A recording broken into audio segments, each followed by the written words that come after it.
Jesus was a master communicator. He asked 339 questions that are recorded in the New Testament. Of course, he asked a lot more questions than that. He would ask a question. Well, tell me whose inscription is on this coin. And sometimes when people would come to Jesus and they asked him questions, sometimes he answered, but other times he had the wisdom not to answer. And so there's several questions that I think that we can ask. Some of these have been adapted from Greg Koukl in his book Tactics. He says, first, ask the what questions. What do you believe? The second tactic is to just ask simply, why do you believe that? Or how did you come to that conclusion? And then third is, have you considered? So when we're listening to the person share their story, we might want to ask some clarification questions just to understand how did they come to that conclusion. For example, if someone's living in your city and they like a sports team from another city, you ask them a follow-up question to share that you care about them and ask them, well, how did you come to like that team? And same way when we come to the gospel or whatever their spiritual view is, rather than you having to defend everything, you listen to them and you can ask a follow-up question. I was in Manhattan and I remember having a conversation with a young man and I asked him the question, do you believe in God? And he told me, no, I don't believe in God. And I said, well, why don't you believe in God? He began to explain to me that he had grown up in the church. He grew up a Catholic and he had heard and read about all the evil things that some priests had done to children and the sexual molestation and so forth. He told me that he could not believe in such a God. He went on to explain to me that he's more of a person of science than a person of faith.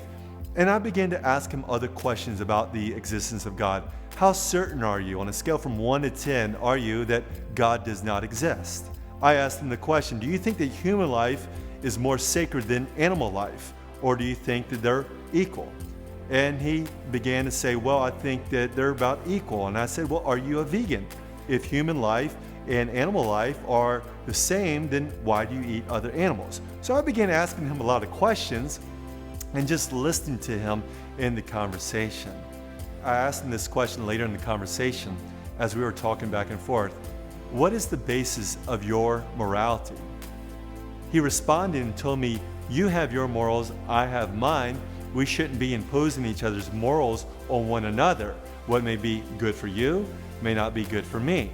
And so I just listened to him explain this, and I smiled at him and I said, well, if you believe that it's just relatively wrong for a priest to molest a child, and that's not objectively absolutely wrong, then maybe we should just stop this conversation. And he knew that I had caught him contradicting himself. He had forgotten that earlier in the conversation, he had talked about there being such a thing as a real evil, of priests molesting children being really evil.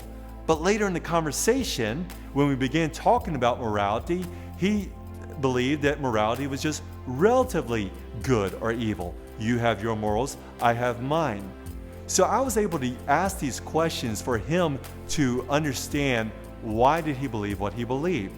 I didn't preach to him, but I just asked the question. I said, would you agree with me that there are some things like child molestation that can we both agree that there are some things that are really wrong for all people at all times and all places? He said, yes, we can agree with that.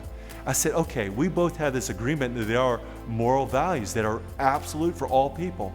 So my question is this, where do those moral principles or those moral laws come from? We can't go into the scientific laboratory and just see goodness or justice or love. What is the basis? Where do these come from?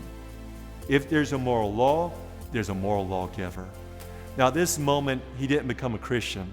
But I said, wouldn't you agree with me that God is the best explanation for these moral goods, these moral laws? And he agreed with me.